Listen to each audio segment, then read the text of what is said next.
Hi welcome. അപ്പോൾ എല്ലാവർക്കും പുതിയൊരു വീഡിയോയിലേക്ക് സ്വാഗതം. ഞാൻ ഇന്നൊരു പുതിയൊരു സ്പെഷ്യൽ റെസിപ്പി ആയിട്ടാണ് വന്നിരിക്കുന്നത്. അതായത് എൻ്റെ ഒരു സ്പെഷ്യൽ റെസിപ്പിയാണ്, ഞാനായിട്ട് ഉണ്ടാക്കിയ ഒരു റെസിപ്പി. അത് വേറെ ആരെങ്കിലും ഉണ്ടാക്കിയിട്ടുണ്ടോ എന്ന് എനിക്കറിയില്ല. അപ്പോൾ അതായത് ഒരു എഗ്ഗ് മെഴുക്കുവരട്ടി എന്നൊക്കെ പറയും. എനിക്കത് ഉണ്ടാക്കിയപ്പോൾ എനിക്ക് ഭയങ്കര ഇഷ്ടപ്പെട്ടു, ഭയങ്കര ടേസ്റ്റായിരുന്നു. അതുകൊണ്ട് അപ്പോൾ ഞാനൊന്ന് വീഡിയോ ചെയ്യാമെന്ന് വിചാരിച്ചു. അപ്പോൾ നിങ്ങൾക്ക് ഇഷ്ടപ്പെടുകയാണെന്നുണ്ടെങ്കിൽ ഒന്ന് അറിയിക്കണം. അതുപോലെ തന്നെ ഇപ്പോൾ വേറെ ആൾക്കാർ ഉണ്ടാക്കിയിട്ടുണ്ടോയെന്ന് അറിയില്ല. ഞാൻ പുതിയതായിട്ട് ഉണ്ടാക്കുന്നതൊരു റെസിപ്പിയാണ്. അപ്പോൾ നമുക്ക് എങ്ങനെ ഉണ്ടാക്കണം നോക്കാം. കുറച്ച് പച്ചക്കറികളും പിന്നെ നമുക്ക് വേണ്ടത് മുട്ടയാണ്. മുട്ട പിന്നെ പച്ചക്കറി, അത്രേ ഉള്ളൂ. ആവശ്യമുള്ള കുറച്ച് പച്ചക്കറി. അപ്പോൾ ഞാനിവിടെ മേടിച്ചിരിക്കുന്നത്, ഞാനിവിടെ എടുക്കുന്നത് ഒരു അത്യാവശ്യം വലുപ്പമുള്ള ഒരു തക്കാളി, ഓക്കെ, പിന്നെ ഒരു സവോള, പിന്നെ അതേ ഒരു 5-6 വെണ്ടയ്ക്ക,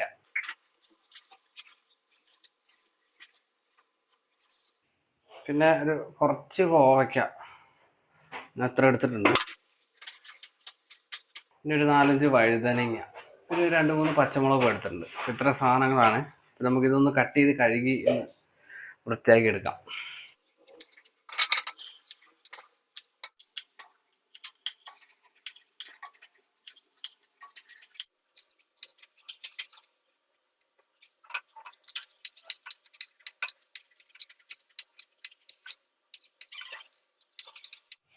ഒന്ന് കഴുകി എടുക്കാം. ഓക്കെ, അപ്പോൾ നമുക്കിനി അതൊന്ന് കട്ട് ചെയ്ത് ഒന്ന് എടുക്കാം. ഓക്കെ, അപ്പോൾ നമുക്ക് വെണ്ടയ്ക്കയൊക്കെ നമ്മൾ ഒരു ഏകദേശം ഈ നീളത്തിൽ അരിഞ്ഞിട്ട് രണ്ടാക്കിയിട്ട് കട്ട് ചെയ്യാം.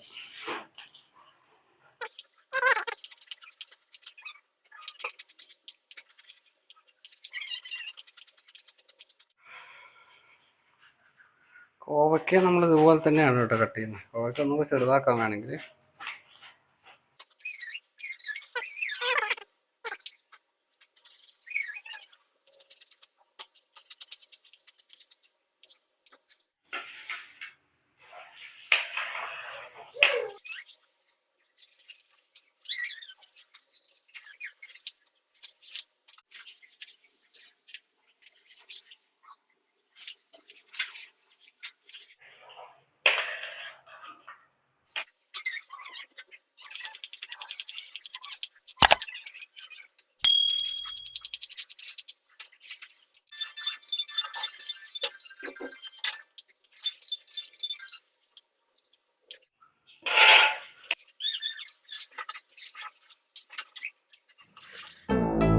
ഓക്കെ. അപ്പോൾ നമ്മൾ അങ്ങനെ വെജിറ്റബിൾസ് എല്ലാം കട്ട് ചെയ്ത് റെഡിയാക്കി വെച്ചിട്ടുണ്ട്.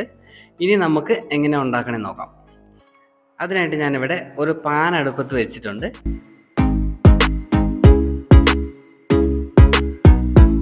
പാനൊന്ന് ചൂടായി വരുമ്പോഴേക്കും അതിലേക്ക് കുറച്ച് വെളിച്ചെണ്ണ ഒഴിച്ചു കൊടുക്കുക. കൂടുതൽ വേണമെന്നില്ല, കുറച്ച് ഒഴിച്ചു കൊടുത്താൽ മതിയാവും. പിന്നെ എണ്ണയൊന്ന് ചൂടായി വരുമ്പോഴേക്കും നമുക്കൊരു 1/2 ടീസ്പൂണ് കടുകും കൂടി ഇട്ട് കൊടുക്കാം. ഓക്കെ, കടുക് ഒന്ന് പൊട്ടിക്കഴിഞ്ഞാൽ നമുക്ക് അതിലേക്ക് ഒരു 2-3 വറ്റൽമുളക് ഒന്ന് പൊട്ടിച്ച് ഇട്ട് കൊടുക്കുക. എന്നിട്ട് ജസ്റ്റ് ഒന്ന് ഇളക്കി ഫ്രൈ ചെയ്യാം. അതിലേക്ക് കുറച്ച് കറിവേപ്പിലയും കൂടെ ഇട്ട് കൊടുക്കുക. പിന്നെ നമ്മൾ അരിഞ്ഞു വെച്ചിരിക്കുന്ന സവോള ഇട്ട് കൊടുത്ത് നന്നായി ഇളക്കി ഒന്ന് വഴറ്റിയെടുക്കാം.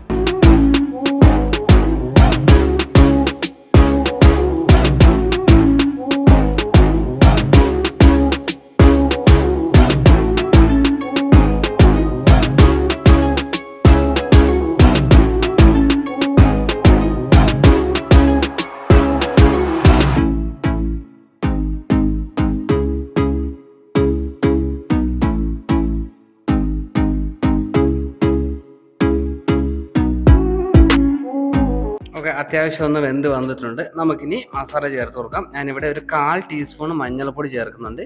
പിന്നെ ഒരു 1/2 ടീസ്പൂണ് മുളക് പൊടി, ഒരു 1/2 ടീസ്പൂൺ മല്ലിപ്പൊടി, ഇത്രയും ചേർത്ത് നന്നായിട്ടൊന്ന് ഇളക്കി മസാലയുടെ പച്ച ഫ്ലേവറൊക്കെ ഒന്ന് പോകുന്നത് വരെ ഒന്ന് ഇളക്കി മൂപ്പിച്ചെടുക്കാം.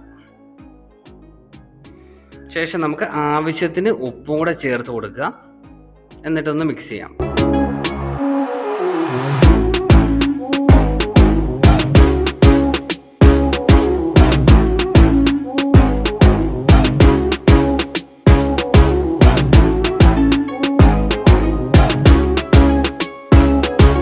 ഇനി നമുക്കതിലേക്ക് കുറച്ച് വെളുത്തുള്ളി ഞാൻ അങ്ങനെ ഇട്ട് കൊടുക്കുന്നുണ്ട്. വെളുത്തുള്ളി ഞാൻ കട്ട് ചെയ്യാതെ കുറച്ച് അങ്ങനെ ഇട്ട് കൊടുക്കുന്നുണ്ട്. അപ്പോൾ അതൊന്ന് അത്യാവശ്യം ഒന്ന് മൂത്ത് വന്നിട്ടുണ്ട്. നമുക്കിനി അതിലേക്ക് നമ്മൾ കട്ട് ചെയ്ത് വെച്ചിരിക്കുന്ന വെജിറ്റബിൾസ് എല്ലാം കൂടെ ഒന്ന് ചേർത്ത് കൊടുക്കാം.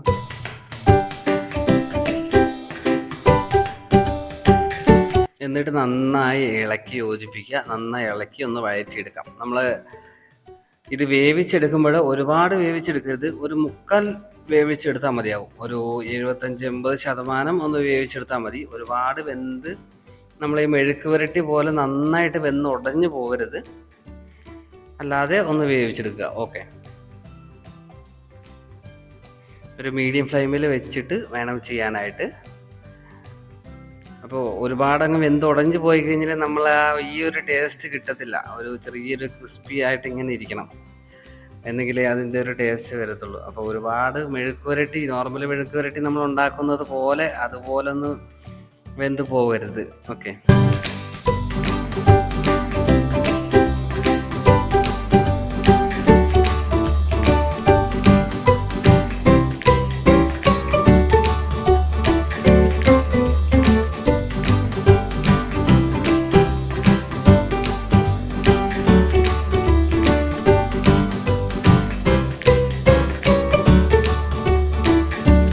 നമുക്കിനി ഉപ്പ് വേണമെന്നുണ്ടെങ്കിൽ ആവശ്യത്തിന് ഉപ്പും കൂടെ ചേർത്ത് കൊടുക്കാവുന്നതാണ്.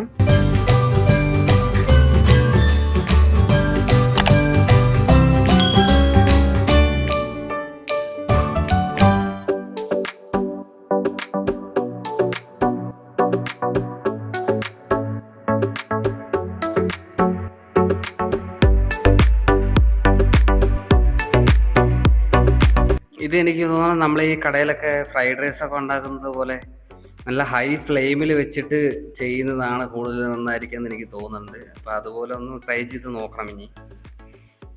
കാരണം നമ്മൾ ലോ ഫ്ലെയിമിൽ, മീഡിയം ഫ്ലെയിമിൽ വെക്കുമ്പോൾ ഒരു സൈഡ് അല്ലെങ്കിൽ അങ്ങനെ ഇരുന്ന് നമ്മൾ അടച്ചു വെച്ച് വേവിക്കുമ്പോൾ ഇരുന്ന് വെന്ത് പോകുന്ന എനിക്ക് തോന്നുന്നു. ഹൈ ഫ്ലെയിമിൽ വെച്ച് കണ്ടിന്യൂസ് ഇളക്കി എടുത്തു കഴിഞ്ഞാൽ കറക്റ്റ് വേവിൽ കിട്ടുന്നു തോന്നുന്നു. ഇനി നമുക്ക് അതിലേക്ക് ഒരു 2 ടീസ്പൂൺ കുരുമുളക് പൊടി ഇട്ട് കൊടുക്കണം കേട്ടോ.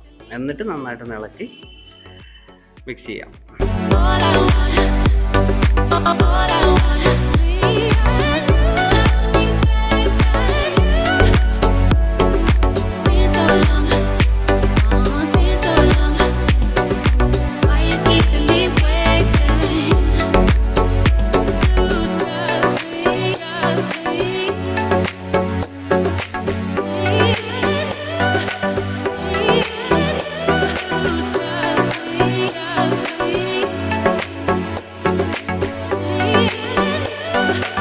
അപ്പോൾ നമ്മുടെ വെജിറ്റബിൾസ് അത്യാവശ്യം ഒന്ന് വെന്ത് വന്നിട്ടുണ്ട്. ഓക്കെ, ഒരുപാട് ഉടഞ്ഞു പോയിട്ടില്ല, ഒരു മീഡിയം ലെവലിൽ വെന്ത് വന്നിട്ടുണ്ട്. ഇനി നമുക്ക് ഓംപ്ലേറ്റ് അടിക്കണം. അപ്പോൾ അതിനുള്ള കാര്യങ്ങൾ ഇതൊന്ന് മാറ്റി വെച്ചിട്ട് നമുക്ക് അത് റെഡിയാക്കാം. അതിനായിട്ട് ഞാനിവിടെ ഒരു 3 മുട്ട എടുത്തിട്ടുണ്ട്. അതിലേക്ക് കുറച്ച് പച്ചമുളക്, സവോള എല്ലാം കൂടെ അരിഞ്ഞിട്ടുണ്ട്. ആവശ്യത്തിന് ഉപ്പും കൂടെ ചേർത്ത് കൊടുക്കുക. പിന്നെ ഞാനിവിടെ ഒരു 2 സ്പൂണ് കുരുമുളക് പൊടി ചേർക്കുന്നുണ്ട് കേട്ടോ. അതാണ് ഇതിൻ്റെ എരിവ് ഇതിന് നന്നായിട്ട് വേണം. അപ്പോൾ 2 സ്പൂൺ കുരുമുളക് പൊടി ഇട്ട് കൊടുക്കുക. എന്നിട്ട് നന്നായിട്ട് മിക്സ് ചെയ്ത് നമുക്ക് ഓംപ്ലേറ്റ് അടിക്കാം.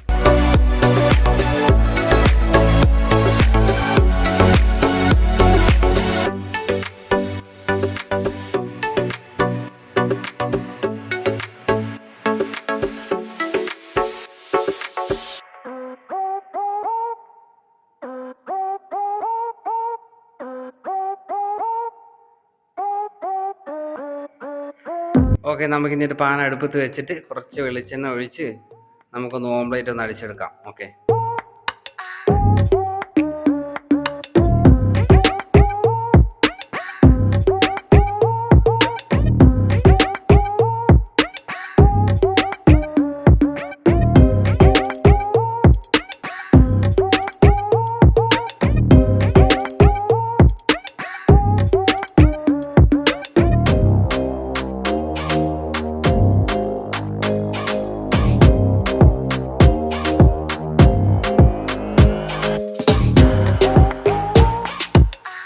സൈഡ് വെന്ത് കഴിഞ്ഞ് നമ്മളിനി മറിച്ചിട്ട് ഒന്ന് വേവിച്ചെടുക്കാം.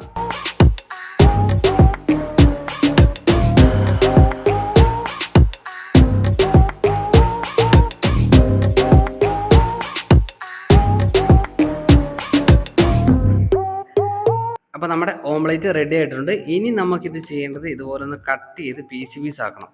ഓക്കെ, ഒരു 1 ഇഞ്ച് വലുപ്പത്തിൽ ചെറിയ ചെറിയ പീസ് ആക്കുക.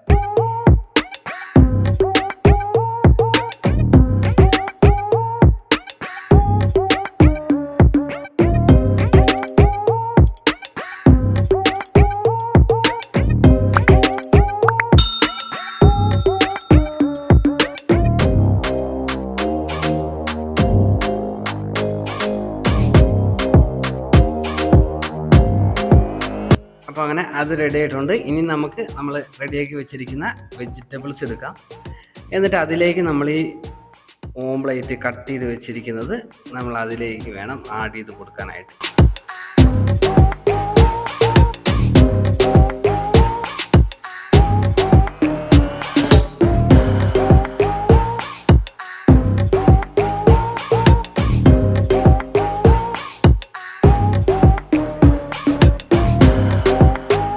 ഓക്കെ, ഇട്ട് കൊടുത്തതിന് ശേഷം ഒരു കുറച്ച് തക്കാളി, ചെറിയൊരു തക്കാളി പകുതി മതിയാവും, ചെറിയ തക്കാളിയും കൂടെ ഇട്ട് കൊടുക്കുക. എന്നിട്ട് ഇതെല്ലാം കൂടെ നന്നായിട്ട് ഇളക്കി യോജിപ്പിച്ച് കഴിഞ്ഞാൽ നമ്മുടെ മുട്ട മെഴുക്ക് പുരട്ടി ഇവിടെ റെഡി ആയിട്ടുണ്ട് കേട്ടോ. ഒരു നല്ല ടേസ്റ്റാണ്. ഇതിൻ്റെ ഒരു കുരുമുളക് ടേസ്റ്റും കുരുമുളക് പൊടിയുടെ ആ എരിവും എല്ലാം കൂടെ മിക്സ് ആകുമ്പോൾ നല്ല ടേസ്റ്റാണ്. എല്ലാവരും ഒന്ന് ഉണ്ടാക്കി നോക്കിയാൽ അറിയാൻ പറ്റുള്ളൂ. എനിക്ക് ഒരുപാട് ഇഷ്ടപ്പെട്ടു. അപ്പോൾ ഇതെൻ്റെ ഒരു സ്വന്തം റെസിപ്പിയാണ്. അപ്പോൾ എല്ലാവരും ഒന്ന് ട്രൈ ചെയ്യുക. ഇഷ്ടപ്പെടുകയാണെന്നുണ്ടെങ്കിൽ കമൻറ്റ് വഴിയൊക്കെ ഒന്ന് അറിയിക്കണം. ഓക്കെ,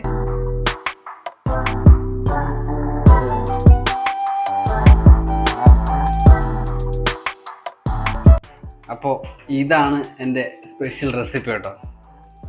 നല്ല ടേസ്റ്റാണ്. മുട്ട നല്ല കുരുമുളക് കുറച്ച് അധികം ഇട്ട് ആ കുരുമുളകിൻ്റെ എരിവും എല്ലാം കൂടെ മിക്സ് ചെയ്ത് കഴിയുമ്പോൾ ചോറിൻ്റെ ഒപ്പം കഴിക്കുമ്പോൾ നല്ല ടേസ്റ്റാണ്. നിങ്ങളൊന്ന് ട്രൈ ചെയ്ത് നോക്ക്. എങ്ങനെയുണ്ടെന്ന് അറിയിക്കണം കമൻറ്റ് വഴി. ഓക്കെ.